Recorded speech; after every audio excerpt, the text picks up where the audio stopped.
Assalamualaikum warahmatullahi wabarakatuh. Selamat datang di video kali ini bersama aku sendiri, Sona. Teman-teman sekalian, aku mau menyampaikan bahwa ternyata sampai sekarang ini masih ada aja orang yang mendebatkan perihal mimpi. Perdebatan itu terkait mimpi itu harus disampaikan kepada orang lain. Ada juga yang mengatakan mimpi itu tidak perlu disampaikan kepada orang lain, cukup disimpan sendiri saja. Nah, di video kali ini aku mau merespon itu semua. Sebenarnya ini udah pernah aku bahas ya berulang kali di sosial media aku. Mungkin lebih enak aku jabarin di YouTube. Jadi ya aku sampaikan aja di YouTube ini seperti itu. Oke. Dari orang-orang yang mendebatkan itu semua, aku mengamati bahwa pihak atau orang-orang yang menceritakan mimpi kepada orang lain, mereka itu punya alasan tertentu. Sebaliknya, mereka yang tidak menceritakan mimpinya kepada orang lain, alias menyimpannya sendiri, itu juga punya dalih tertentu, gitu. Dan menurutku keduanya juga make sense aja sih, gitu. Nah, aku jabarkan perihal orang atau pihak yang menceritakan mimpinya, punya mimpi dan menceritakannya kepada orang lain. Oke, alasan yang pertama, kenapa orang itu menceritakan mimpi adalah sebuah doa. Mereka percaya mimpi yang mereka sampaikan kepada orang lain itu adalah doa untuk dirinya sendiri, doa untuk mimpinya. Jadi mereka juga berharap ketika dia menceritakan mimpi kepada orang lain, ya orang lain itu mendoakannya, mendoakan agar mimpinya terwujud sebagaimana yang ia harapkan. Nah, itu logis, ya kan? Karena mimpi emang harus dieksekusi, tapi kalau tidak berdoa juga terkesan sombong gitu loh, karena pasti ada campur tangan Tuhan di situ, ya kan? Perihal mimpi itu terwujud atau tidak pasti ada campur tangan Tuhan. Jadi sebagai doa agar mimpi itu terwujud, ya mereka menceritakan kepada orang lain. Kemudian ketika mereka menceritakan mimpinya kepada orang lain, tentunya mereka menginginkan sesuatu hal, yakni support system. Kembali lagi urusannya kepada doa ya. Ketika orang itu orang lain maksudnya adalah mendoakannya, artinya dia mau meng-create sebuah support system. Nah, support system sendiri juga sangat dibutuhkan ketika orang mau mewujudkan mimpinya, ya kan?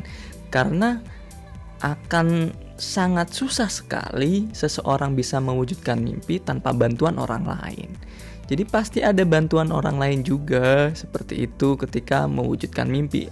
Oleh karena itu, ketika dia menceritakan mimpinya, dia berharap umpan balik, sebuah support system. Berharap si teman ini, ya kan, mau untuk mendukung dirinya menjadi support systemnya.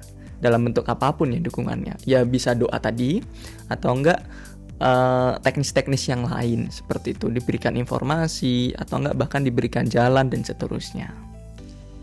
Nah, kemudian yang ketiga adalah ketika orang itu menceritakan mimpinya kepada orang lain, mereka itu mau membuat suatu bentuk alarm atau pengingat kepada dirinya sendiri. Jadi yang pertama adalah ingin didoakan, yang kedua adalah meng-create sebuah support system, yang ketiga adalah alarm, mau ngeset alarm lah istilahnya kayak gitu. Pengingat untuk dirinya ya terkait mimpi yang sudah dia miliki. Ya, lika-liku mewujudkan mimpi itu pasti ada gitu. Bebannya juga pasti ada. Ada aja hal yang membuat kita oleng atau enggak tidak fokus terhadap mimpi tersebut. Kemudian itu juga bisa berdampak membuyarkan mimpi. Nah, biar mimpi itu nggak sampai buyar atau dia tidak sampai terlena, ya harus ada sesuatu yang mengingatkan dia kepada mimpinya tersebut. Nah, salah satu cara untuk kita bisa ingat selalu kepada mimpi kita adalah ya kita menceritakan mimpi kita tersebut kepada orang lain. Itu, let's say, oh iya, kemarin aku pernah menceritakan mimpi ini kepada temanku gitu ya. Terus sekarang aku malah seperti ini gitu kan, out of the track gitu. Aduh, enggak deh gitu kan, malu gitu sama temen, aku harus mewujudkan mimpi itu. Nah, itu alarm untuk dirinya, sinyal gitu. Mungkin kasus yang lain adalah mimpi itu malah diingatkan gitu loh oleh orang lain gitu kan, kepada temannya misalnya. Let's say dulu pernah menceritakan mimpi terkait A, kemudian oleng lah, out of the track gitu kan, keluar jalur. Terus temannya ngingetin, bro, dulu kamu pernah cerita tentang mimpi A loh, sekarang gimana progresnya, masih dijalankan atau enggak nih, seperti itu. Nah, temennya mengingatkan, ayolah gitu kan, kalau nggak progres, ayo apa nih gitu kan. Ayo, katanya kamu punya mimpi besar ini dan itu dan seterusnya. Kamu pengen ini, pengen itu dan seterusnya. Masa sekarang enggak? Sayang kalau nggak diterusin dan seterusnya. Jadi ya bentuk seperti itu seringkali menjadi pengingat untuk kita bahwasanya kita harus kembali ke track kita untuk meraih mimpi tersebut. Cukup make sense bukan? 3 alasan tadi. Ingin didoakan, ingin membuat sebuah support system, dan juga alarm atau pengingat untuk dirinya. Nah, sebaliknya, orang-orang yang tidak ingin atau enggan menceritakan mimpinya kepada orang lain dan justru lebih memilih untuk nge-keep mimpinya, udah simpen aja untuk diri sendiri gitu, adalah seperti ini alasannya. Mereka ini tidak ingin sesumbar, tidak ingin dibilang atau dikatakan sombong gitu oleh teman atau orang lain tersebut. Seringkali, ya ini harus diakui masih banyak terjadi di masyarakat. Seringkali bulian itu muncul atau remehan itu muncul ketika kita menceritakan mimpi kepada orang lain. Alah, apa sih gitu kan, kayak gini terlalu tinggi, ketinggian bro, nggak mungkin bisa terwujud gitu, dirimu aja lo kayak gini. Nah kan, atau enggak, aduh nggak mungkin deh gitu kan, susah jalannya bro gitu kan, di depan ada ini itu gitu kan, nggak mungkin deh bisa terwujud dan seterusnya. Nah kan, jadi itu seringkali muncul memang. Alhasil orang itu tidak ingin menceritakan mimpinya. Wes nggak usah ceritain mimpi, nanti kalau diceritain mimpi kita yang muncul respon dari orang lain adalah seperti ini, seperti A, B, dan C dan seterusnya, bulian atau enggak remehan dan seterusnya. Atau bahkan kita dibilang sombong banget mimpinya kayak gini dan seterusnya, ketinggian bro. Ya, hasil akhirnya adalah orang lebih memilih menyimpan mimpinya ketimbang harus menyampaikan itu kepada orang lain. Alasan berikutnya adalah dia ingin lebih fokus kepada proses yang ingin ia jalani ketimbang let's say kayak gini lah. Jadi ketika orang itu tidak ingin menceritakan mimpinya atau tidak menceritakan mimpinya kepada orang lain, adalah dia ingin lebih fokus kepada prosesnya. Seringkali orang-orang itu ngeganggu. Dia berpikir seperti itu. Seringkali orang-orang itu mengganggu. Dia ingin fokus. Hari ini ingin latihan ini nih biar mimpiku bisa terwujud nih. Hari ini ingin melakukan ini nih gitu kan, agar mimpiku segera tercapai. Tapi ada kala orang lain yang mengganggu dalam artian mungkin bisa langsung atau tidak langsung ya. Orang lain kadang-kala mengganggu dalam artian seharusnya jadwalnya menggapai mimpi tapi ngajak keluar untuk hal yang lain gitu. Bantuin aku bro, ini penting banget nih, aku lah please lah, ini teman lebih penting lah gitu dan seterusnya. ya memang teman lebih penting misalnya gitu kan. Cuma itu membuyarkan kedisiplinan kita meraih mimpi. Intinya seperti itu. Seringkali kita berusaha untuk disiplin buat jadwal kan gitu. Kita harus memanage diri kita agar mimpi itu bisa terwujud dengan segera. Hari ini jam ini adalah berjuang untuk mimpi, latihan ini gitu dan seterusnya. Jam berikutnya ini. Tapi di jam itu malah ada orang lain yang membuat kita nggak bisa gitu kan disiplin dengan jadwal tersebut untuk meraih mimpi, sehingga ya udah deh ada hal yang tidak disiplin atau kita tidak disiplin dalam meraih mimpi, ya itu menunda mimpi terwujud. Tapi kalau itu terjadi berulang kali ya kan ya kita nggak akan pernah bisa meraih mimpi tersebut. Jadi butuh kedisiplinan yang cukup tinggi, sehingga biar kita disiplin salah satunya adalah ya kita nggak menceritakan itu kepada orang lain. Itu sih. Selanjutnya adalah alasannya kenapa orang tidak ingin menceritakan mimpinya dan justru menyimpan sendiri adalah biar orang lain itu tahu hasilnya saja, gitu.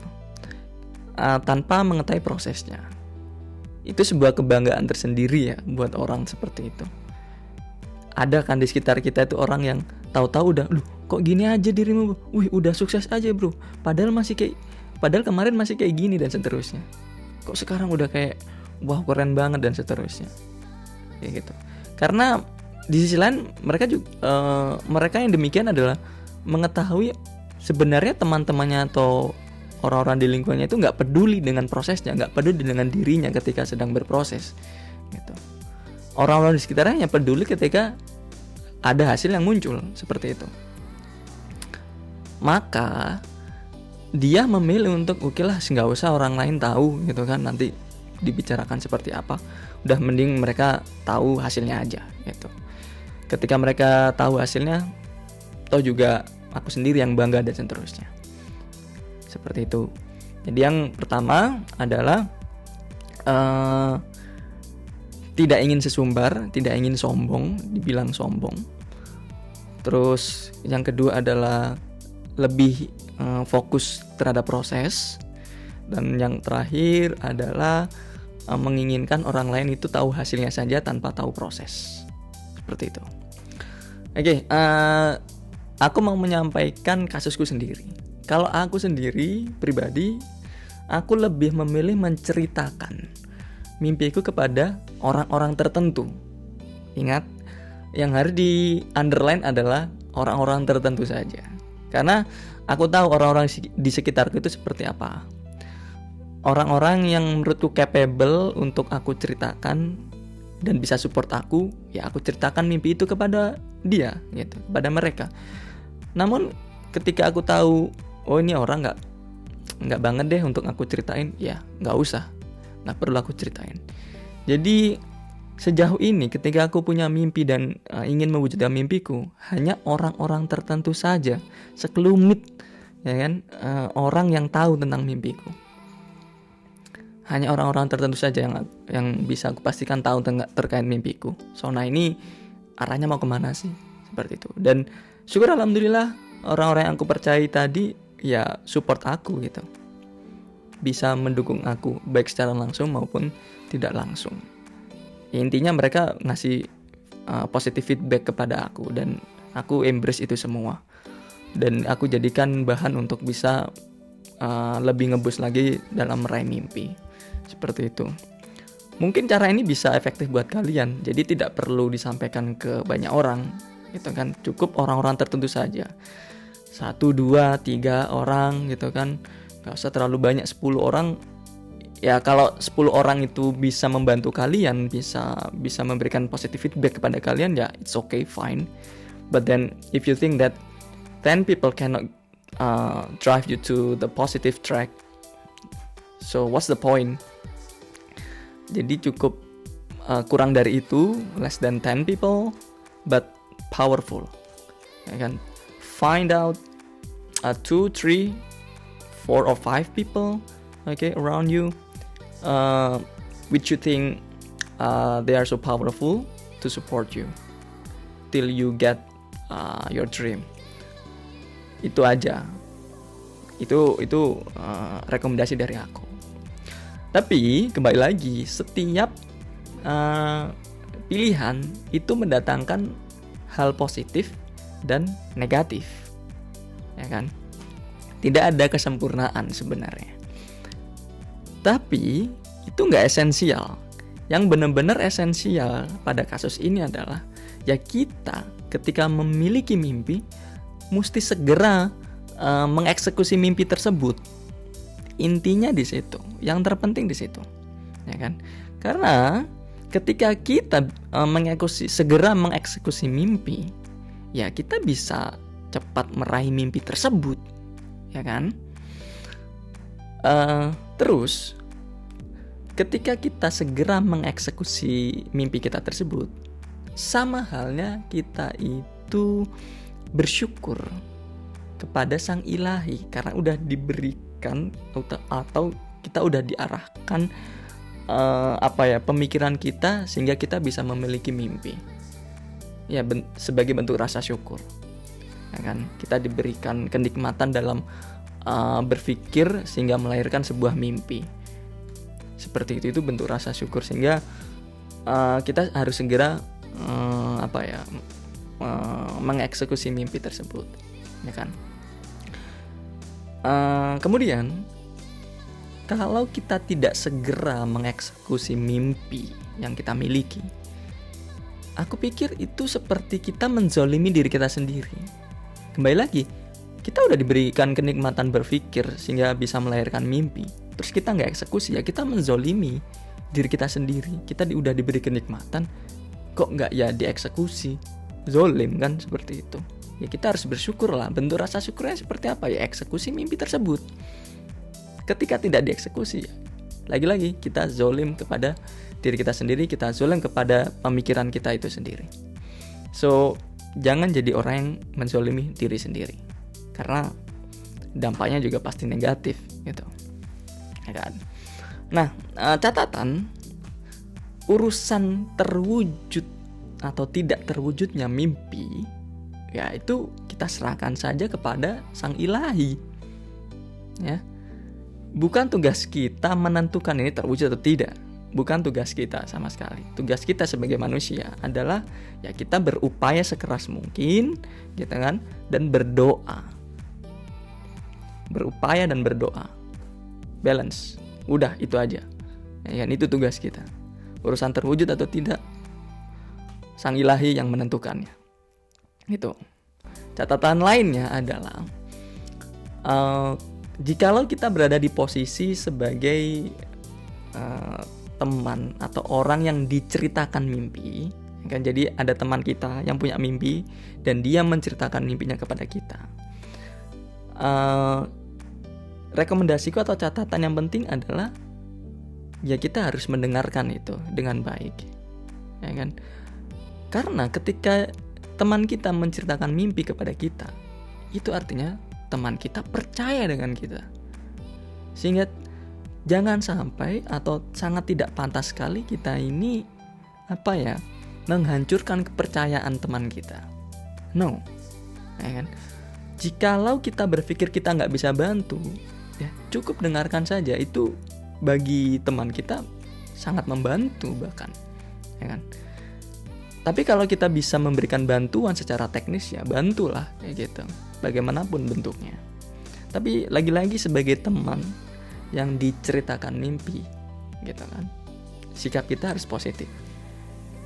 Seminimal-minimalnya adalah kita dengarkan dia. Makanya jangan sampai menghiraukan. Ada teman ketika punya ide cemerlang atau ide yang bagaimanapun lah, gitu kan, ataupun ide yang ya kurang lah ya, tetap harus dengarkan aja, gitu. Itu sebagai bentuk suportif, sebagai bentuk dukungan kepada teman kita tersebut. Siapa tahu dengan dia menceritakan itu, dia punya energi yang positif juga, dan who knows in the future dia benar-benar bisa mewujudkan mimpi itu. Dan ya pasti, ya semoga saja ketika teman kita bisa mewujudkan mimpi, ya mereka tidak lupa dengan kita. Aku pikir sih tidak lupa ya. Ya semoga saja lah. Jadi itu yang bisa aku sampaikan ya tentang perdebatan ini. Nggak usah terlalu berdebat. Yang penting ada mimpi, segera eksekusi. Berupaya dengan keras, berdoa juga, langsung ke jalur langit lah intinya gitu. Urusan terwujud atau tidak, biar sang ilahi aja yang menentukan. Well, itu aja yang bisa aku sampaikan. Kurang lebihnya aku mohon maaf, dan sampai jumpa di episode atau di video berikutnya. Wassalamualaikum warahmatullahi wabarakatuh. Bye.